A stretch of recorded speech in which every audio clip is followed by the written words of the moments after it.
June 1955, an El Paso journalist, Ruben Salazar, is feeling nervous.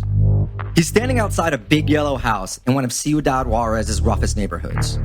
Fancy ironwork covers the windows, and bright purple flowers hang over from the high walls. Around him, neighbors peep out the doors of their ramshackle wooden huts and stare at the newcomer. Dust swirls off the dirt streets. Wandering dogs look hungry, but it's who's inside that has Ruben sweating. Together with an El Paso addict, who Ruben dubs Hypo because of his frequent use of hypodermic needles, Ruben has a meeting with Ciudad Juarez's biggest heroin dealer. He's heard about her from childhood. She's a killer, a drug peddler, one half of a border Bonnie and Clyde, and the scourge of U.S. drug agents. She is the city's dope queen, a Queenpin. She is a fable, a folk hero, and a boogie woman used to scare small kids. It's a rep that allows her to rule the drug game in the city for over 4 decades. She is Ignacia Jasso de Gonzalez, also known as La Nacha. In the end, Ruben is okay.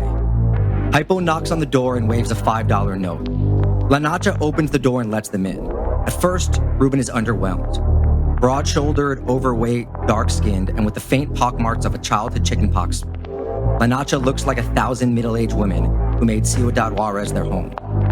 Dressed in a black skirt and dark apron, she could have been Ruben's grandmother. The house itself is warm and welcoming. Surrounded by prefab shacks, it's a model of middle-class aspiration. The courtyard is bright and pretty, flanked by pot plants and climbing vines, and the living room is jammed with floral US-made furniture, and beans are cooking on the new gas stove as a TV blares. La Nacha motions Ruben and Hypo to the bedroom. Here, flanked by her daughter, she lays out dozens of strips of white paper. They are neatly arranged in a row, and each contains a $5 shot of brownish heroin. It was what local addicts called a dirty load, a mix of brown homegrown heroin and stronger medical-grade imported stuff. La Nacha is suspicious. She knows Hypo, but not Ruben. She sees his relatively healthy pallor and his unmarked arms. Hypo kind of gets the hint, and he explains that Ruben isn't a mainliner yet. He doesn't inject, he just likes to sniff the drug. All right, he can come anytime, says La Nacha, persuaded. At night, we sell across the street, adds her daughter. It's a 24-hour service. The deal is done. Hypo and Ruben leave the house and split. Hypo goes to a local flop house and injects the junk. He knows he's screwed. He tells Ruben, quote, "I've got to quit this habit for my little daughter's sake. I love her very much. God, I wish I could stop." Ruben goes back to El Paso and writes up the story. 2 days later, La Nacha sells dirty dope at $5 a paper, is splashed over the front page of the El Paso Times. And 4 months later, Ruben stands before a Senate committee, recounting his encounter with what Americans now call the border dope queen, to a mass of startled politicians and reporters. "How does a woman run Mexico's biggest drug racket?" asked one of the politicians. La Nacha has dominated the Ciudad Juarez trade for 20 years. She goes on to do so for another 20 years. This is the Underworld Podcast.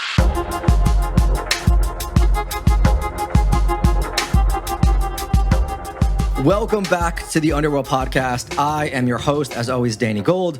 My partner, Sean Williams, is out doing, I don't even know, Belize, Somalia, who knows where that guy is. But this is the podcast where every week we take you through various stories of international organized crime. Usually we are 2 journalists who have worked all over the world doing this. But today I am here with the great Benjamin Smith, who is a historian and a Brit. And he just published this amazing book on the history of the Mexican drug business. I'm talking, it goes all the way back. It's called The Dope, The Real History of the Mexican Drug Trade. You can find it anywhere, Amazon, all that. You should definitely get a copy. It's published by Penguin in the UK and Norden in the US. And it's actually coming out in paperback this summer. And Benjamin, he wrote the opening story that you just heard. He's been kind enough to write up this episode. And, here at the Underworld, we love people who do all the work for us. And Benjamin is one of those guys. So Benjamin, thank you so much for doing this. That's really kind, man.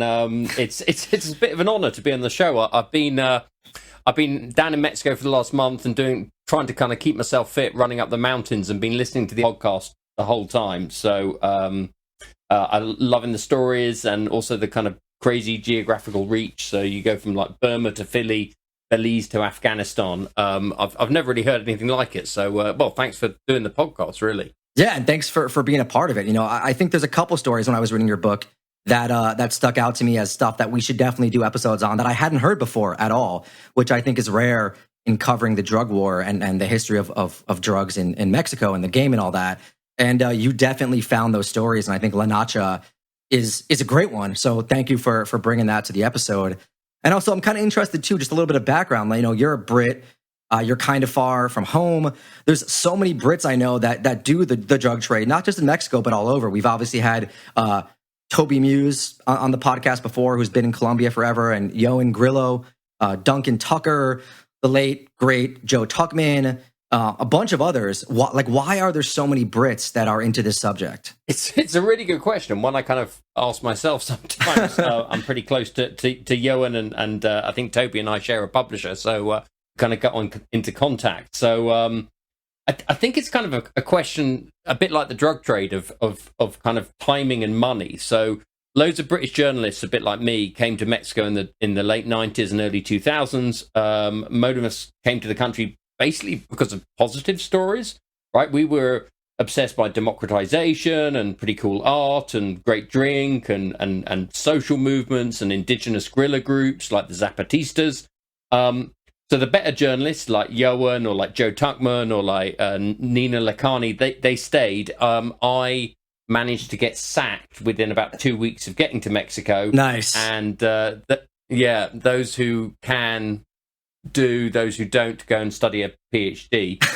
So I returned to the UK, kind of still obsessed by Mexico, and started to work basically on the history of indigenous movements. And then I moved on to the history of the drug trade. I think the second reason loads of Brits and also a load of Europeans have been doing this kind of work in the last decade is that, frankly, we're the only people who've managed to get the financial backing and the permission from our universities to do it. So to write this book, I got a grant from the UK government to research and write it. American universities, frankly, don't allow their academics to go to some of these more dangerous parts of Mexico. And they certainly don't pay them to do it. So loads of English language reportage on Mexico's drug war is really kind of left up to us Brits, which is why I think Yoan has such an important place and Toby actually in reporting what's going on in Latin America. Well, yeah, I mean, you guys do great work, especially for a place that's not in your backyard like it is ours. And I think one of the things I really liked about your book, which you don't see, I think, in a lot of drug war books, is, they get into maybe a little bit of the history, especially with the Mexico cartel stuff. It starts in the 80s and 90s. But you go back 100 years, and you kind of explain how step by step the drug trade in Mexico just became super violent over the last 20 years. But you also look back on kind of the roots of it all, right? You give us a story of like the early marijuana smokers during the revolution, the first peasants that tried to grow opium and produce heroin for the American market. It was interesting to see that they all came from Chapo's village, and just the massive levels of corruption on both sides of the border. But, obviously Chapo, that story's been told a lot. We're here to talk about an old school drug trafficker, one of Mexico's first, certainly the first to become America's public enemy number one. And it's not some, like Mexican tough guy or some ex-cop. It's this middle-aged woman who looks like someone's grandmother called La Nacha, which is, I mean, how has there not been a movie made about her yet, right? So I guess, my first question is, how common is this? How much do women play? Like, how much of a role do they play in the Mexican drug trade? And how much can we give them credit for? Yeah, I've been talking about a movie. I'm just thinking that Salma Hayek has to kind of age into the role. But, that's a hope on my part. Anyway, so yeah, how much do women play a role in the drug trade, both then and now? In reality, I think that women play and still play really key roles in the drug trade and the Mexican drug trade. So men own the poppy fields, but it's women and children who still do the work. They harvest the gum. Their hands are kind of small and steady enough to wield the blade and make the incisions and get at the opium gum itself. Women were, at least until recently, some of Mexico's biggest drug chemists as well, which was something that really surprised me. Oh, wow. They included this, it's crazy stuff. So they included actually, one woman, not sure her family's been terribly impressed by me mentioning her name, but her name is Veneranda Batiz. She's like some big Sinaloa aristocrat who was the first woman to attend the Sinaloa University, so from a super posh background. She studies chemistry and then teams up with the kind of tough mountain men who grow the opium and manufacture Mexico's first heroin in one of her pharmacies. I mean, even Rafael Caro Quintero, that some of your listeners would have, watched on the screen, portrayed in Narcos, one of the members of the Guadalajara cartel, the killer of Kiki Camarena. He got his first break, not working with the male members of his family, but with his aunt, who was a big-time heroin chemist from Sinaloa called Manuela Caro. Nowadays, women are less involved in the kind of chemistry aspect, but they do take the role of laundering cartel funds. So there's a very famous one recently called Sandra Avila Beltran, or the Queen of the Pacific, who used kind of currency exchanges to wash the Sinaloa cartel's money. Or even now, actually, Chapo's wife, who's in court facing US money laundering charges. Having said all this, having said women are much more involved than we kind of give them credit for, Nacha is clearly a really remarkable figure. She dominates the Juarez trade from 1930 to 1970, and she's not just one link in the chain, a money launderer or a chemist. She's the main drug seller, the main drug trafficker in the city, in the biggest kind of transport point for drugs over the kind of Mexican-US border. She's basically, as I say, the Queen Pin. So La Nacha rules Ciudad Juarez, and I'm sure some of our listeners probably have heard of the city before. There have been depressing news stories out of there for decades. It was the center of the drug wars for many years. It had this murder rate that was higher than Baghdad, and saw these crazy open street battles between the cartels. But as you point out, Ciudad Juarez, it has this really long history of being linked to the drug trade. It's got a pretty long history of being linked to pretty much every American vice. And it's something that I really didn't know until I was researching this book. So during the 1910s, what are now kind of posh retirement Sunbelt cities with high real estate values like El Paso and San Diego were basically vice dens. And they provided for farm workers and soldiers who were stationed on the Mexican-American border. And they offered sex workers and gambling and booze and, of course, drugs. But in the late 1910s, the US governments basically started cracking down on, fun. And they banned horse racing and gambling and sex work and drugs. And this comes to a head with something called the Volstead Act, which I'm sure many of your listeners know, basically introduces prohibition in 1919. Now, on the border, this has a kind of strange effect. All it really does is push the vice out of El Paso and San Diego and about 5 miles south to Ciudad Juarez and Tijuana. And what had been tiny, dusty farm villages in 1910, by the 1920s, these massive vice centers stuffed full of famous brothels and bars and drug joints. And if you're American and you want to get high in 1920, you don't go to Las Vegas, you go to Ciudad Juarez. And here the authorities concentrate all the vice work in this big, long street that's totally famous throughout the city called Calle Mariscal, but the locals call it the Street of the Devil. And the street's kind of lined with these huge bars like the Café Popular, where the American owner claims she employs 400 women and patrons drink 100 bottles of champagne a night. So yeah, Juarez is the vice center for America in that period, and this is what La Nacha gets to rule. Yeah, I mean, it sounds like a good time, And it's here in this big border Las Vegas of Ciudad Juarez that La Nacha gets her break into the drug business. And there was clearly a massive market for marijuana, for cocaine, for heroin. But can you talk a bit about how particularly she got involved? So La Nacha's not from Ciudad Juarez. Actually, very few people are from Ciudad Juarez because it's just a huge, expanding city. She comes from this tiny mountain village called, I think, Mapimi, which is about 500 miles of desert to the south. She's born there in about 1900, but during the 1910s, Mexico has this big revolution. And a lot of these mountain towns are very unsafe and also economically not viable. So La Nacha and the rest of her family, like loads of Mexicans, look for refuge and presumably work in growing cities on the border, like Ciudad Juarez. So she turns up here sometime in the late 1910s, and she marries this kind of wild revolutionary gunman called Pablo Gonzalez. In Juarez, everyone knows him as Pablote. El Pablote, and he's a legend. And it's basically El Pablote who gives La Nacha a start in the business. I mean, El Pablote is involved not only in drugs, but also every crime imaginable. Armed robbery, kidnapping, fencing stolen jewelry, robbing American tourists. But he and La Nacha find out that those are quite dangerous crimes that you might get caught for. And in actual fact, the best way to make money off the tourist is drugs. And around 1925, they start to work for the city's biggest drug trafficker, a guy called Enrique Fernandez. And El Pablote in particular gets quite a lot of fame as Fernandez's toughest of the tough, his like principal gunman and principal trafficker. So yeah, she starts off, it's really her husband who gives her the big break in the industry.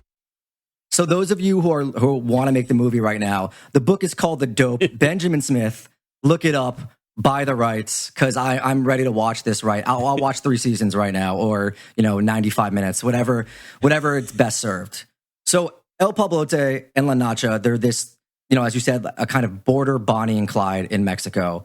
They're making money moving drugs from Mexico City up to the border, and this was an interesting piece in your book. Most of the drugs weren't grown in Mexico at this point, right? They're imported from factories in Europe that still made morphine and heroin. I assume probably from grown in Turkey or Afghanistan, one of those places. And I suppose this might actually surprise some people. And anyway, Pablote and La Nacha, they're working for this big Ciudad Juarez kingpin, Enrique Fernandez. But El Pablote isn't in the picture very long. No, and I suppose this is kind of the surprising thing about La Nacha's story. She clearly doesn't actually need a man. I mean, El Pablote is frankly a thug. He's always in trouble pretty much every year, shooting up bars, getting into squabbles with the police and the military. And in 1930, he gets into a squabble with the wrong policeman. He wanders into this massive bar brothel, the Café Popular, that's selling 100 bottles of champagne a night, and gets into a fight with an off-duty cop. Shots are exchanged. He ends up dead, shot in the chest. And at the age of 30, La Nacha is basically an impoverished widow with 4 kids and no gun-toting psycho to protect her. And I think the kind of extraordinary is how she survives and flourishes without El Pablote. She's an independent woman. But El Pablote, she is. Yeah, he might be dead, but he does stay kind of like this bit of a legend. He's got that outlaw mystique in Ciudad Juarez. In fact, you mentioned in the book that La Nacha commissions a song in his honor. It is, you claim this, the first narco corrido, the first song devoted to heroizing? How do you say that word? Whatever. Turning drug traffickers into heroes. And you've even brought in a version, I think, that we can hear a bit of. Yeah, certainly.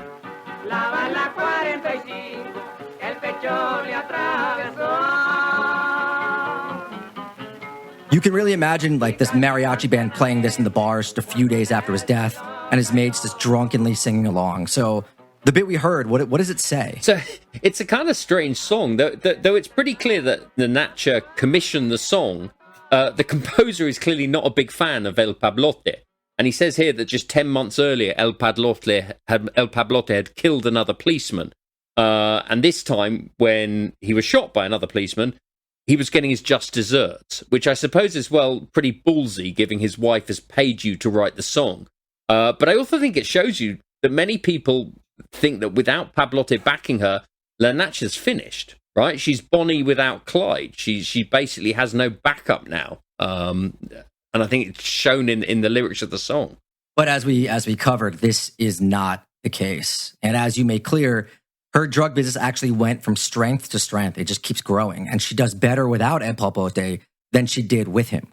Yeah. So the next few years after El Pablote's death are absolutely crucial to La Nacha's business. And they show, I think, the kind of 2 most important elements of her strategy. One, her kind of imagination, I suppose her entrepreneurialism, and also her ability to make deals with Ciudad Juarez's politicians. So when El Pablote dies in 1930, La Nacha is not only a widow, she's also facing her own charges of drug peddling.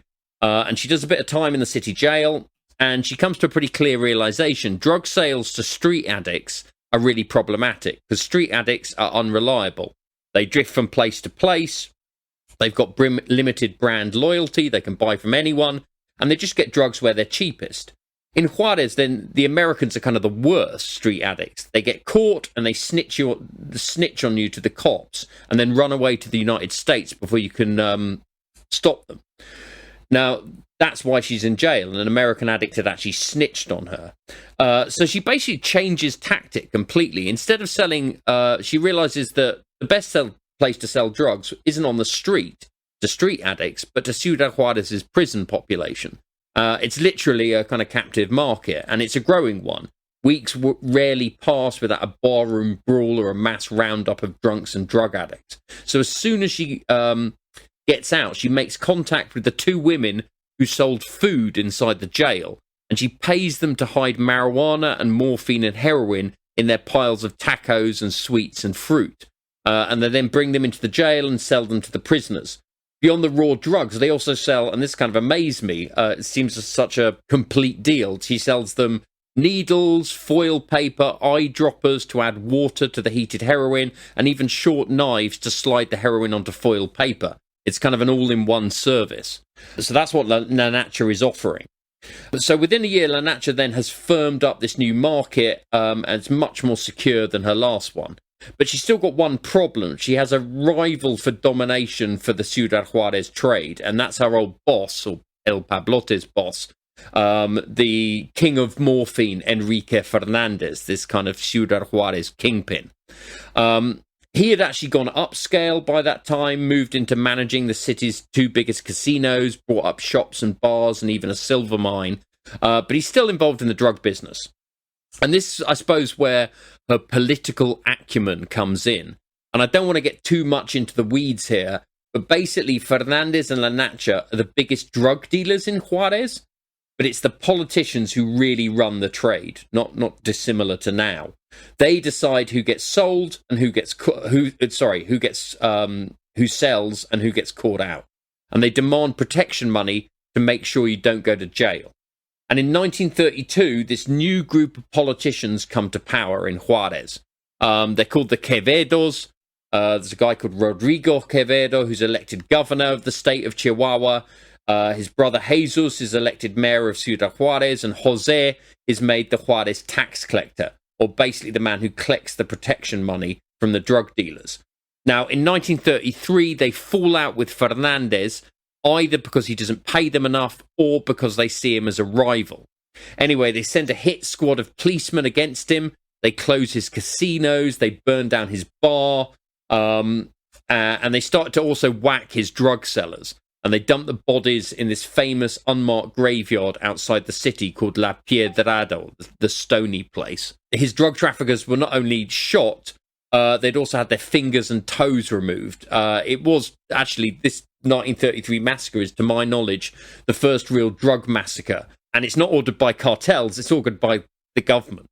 Anyway, finally in 1934, the government come for Fernandez. They shot him, but he manages to escape on a train down to Mexico City disguised as a woman. But they trail him there, stalk him out, and eventually shoot him dead.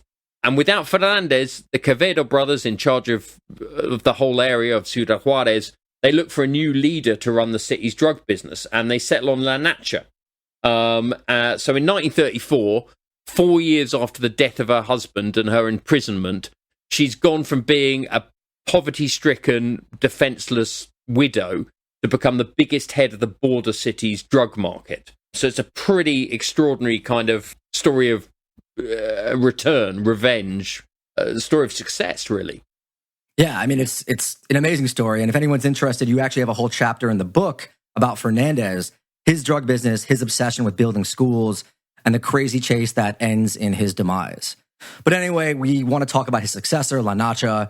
You mentioned that she had a way with politicians, and that to be a successful drug dealer in Mexico, you probably need a way with politicians. And you kind of talk about this in the book as well, the way you describe it as like, I think, rackets, right? As opposed to, I'm blanking on it because I read it probably like 6 months ago, but you really get into this idea of rackets and all that. Can you talk a bit more about how she was able to do this? Yeah, so La Nacha isn't a kind of a natural, politician. She's not a natural charmer or a beauty or somebody who has established contact. She doesn't come from a posh family. She comes from a tiny little rural village. She always lives to her dying day in the poorest area of Juarez. And she also apparently litters her conversations with expletives, right? She's not the kind of person you invite to the political dinner party. but she's really clever at dealing with politicians. And her principal answer to this is pay them. And over the next 40 years, she moves to whoever's in power and offers them a substantial slice of her profits.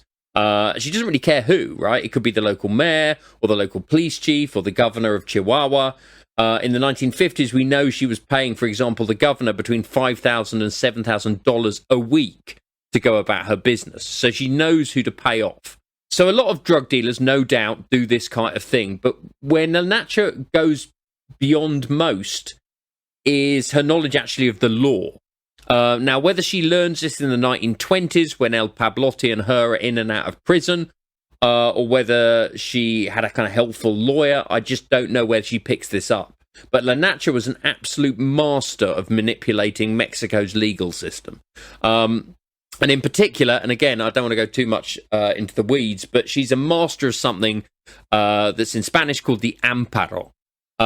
It's a really weird, distinctive Mexican brand of judicial witchcraft. It's a program that was originally established to defend citizens from imprisonment based on torture or harassment or falsifying evidence.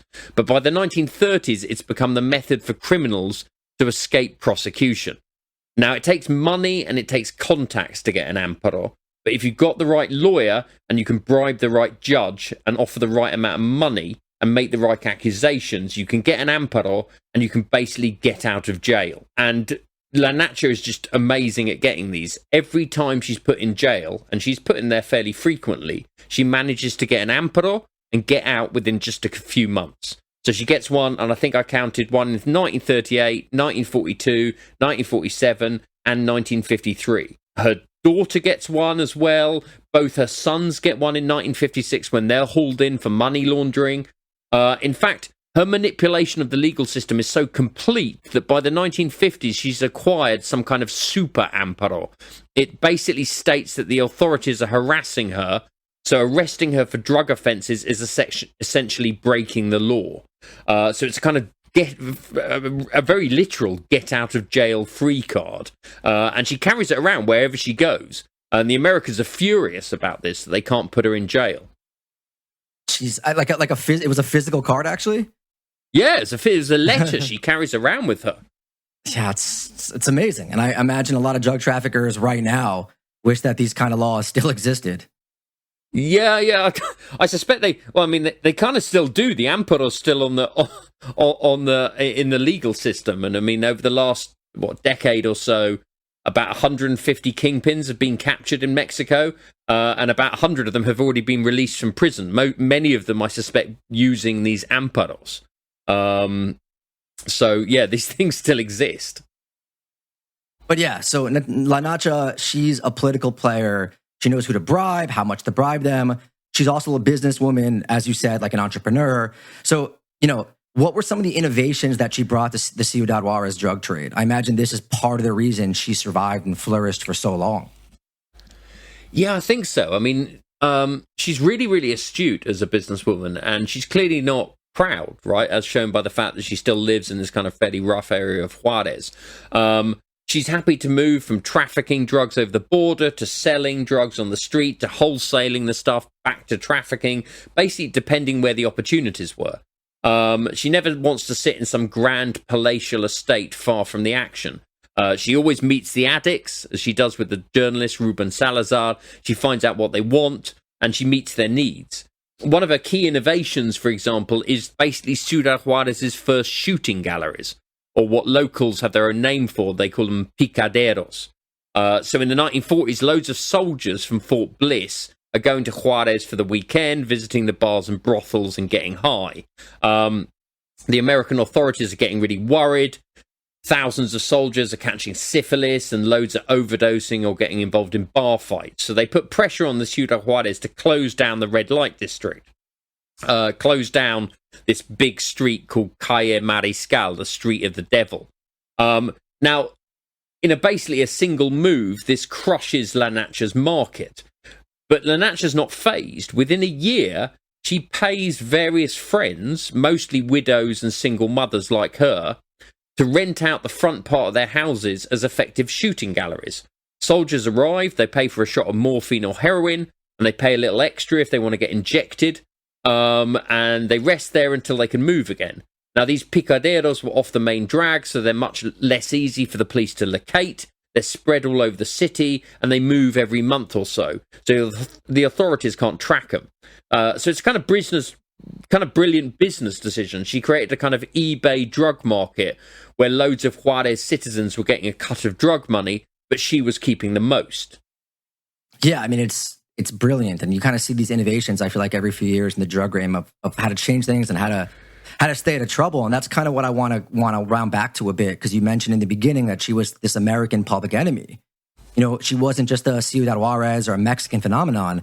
She was hated by the Americans, by big name politicians, police, all that. And her drugs were feeding mostly El Paso and Texo addicts, including soldiers. So how did she escape the American wrath? Yeah, this is a really good question. I mean, again, in a way, this shows her genius, or at least her kind of brilliant cynicism. So in 1942, the head of the Federal Bureau of Narcotics, which is basically the precursor of the DEA, a man called Harry Anslinger, he needs a new enemy in the war on drugs. Because of the World War II, he can't really blame the Chinese or the Japanese like he used to, so he decides to blame the Mexicans. And what better target than a border dope queen, La Nacha.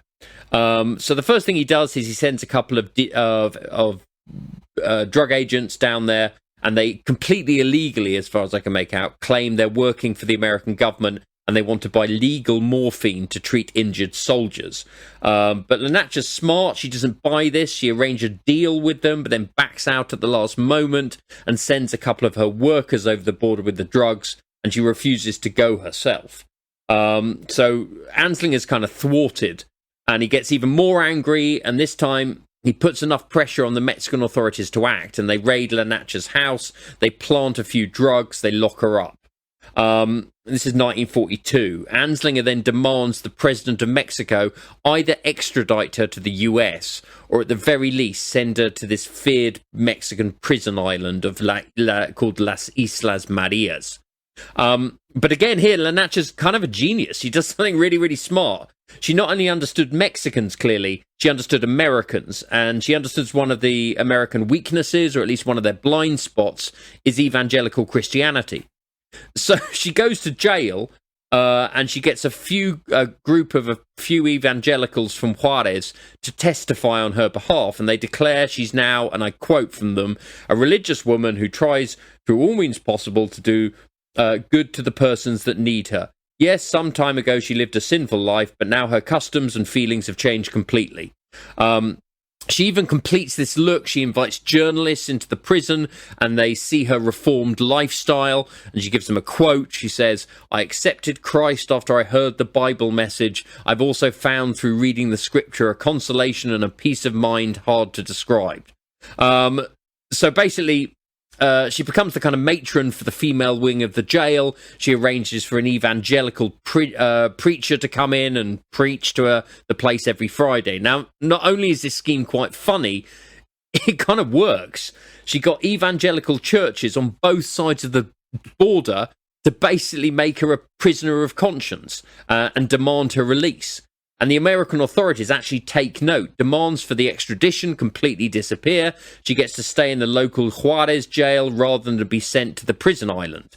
And when she gets out the door in 1945, she goes straight back into the drug business. So this looks like just a kind of clever strategy to play on, American evangelical Christianity. Super smart.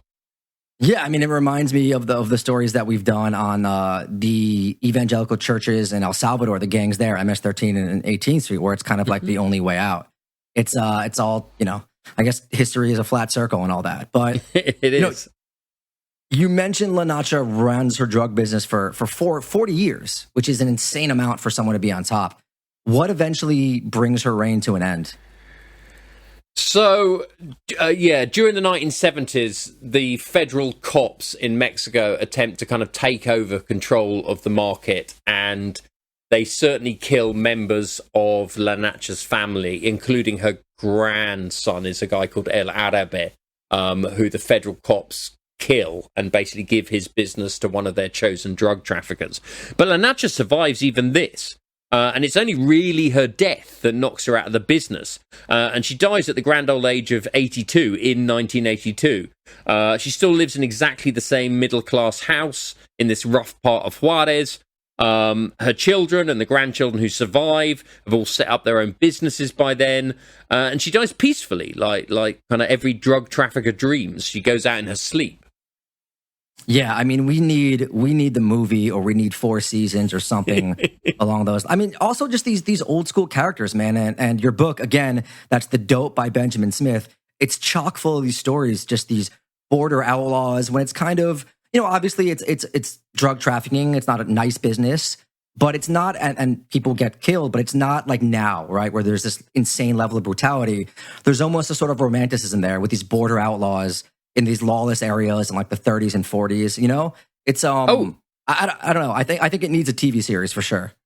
I think you're right. It is. I think what struck me really was quite how pacific the drug industry is pre the 1970s. It's almost completely pacific. I mean, it's all organized through these kind of family networks. Right, and people basically trust their family network, maybe some of their godparents, and maybe some people they marry into. But it's these kind of small little networks that they don't kill each other. It's only really when the government gets involved in the 70s, and then much worse in the 1990s, that they become violent. Mostly because they're fighting for their lives. Yeah, so I mean, all these stories, all this trajectory is in Benjamin's book. Definitely go pick it up. And Benjamin, I just want to thank you again for coming on the show. We really, really appreciate it.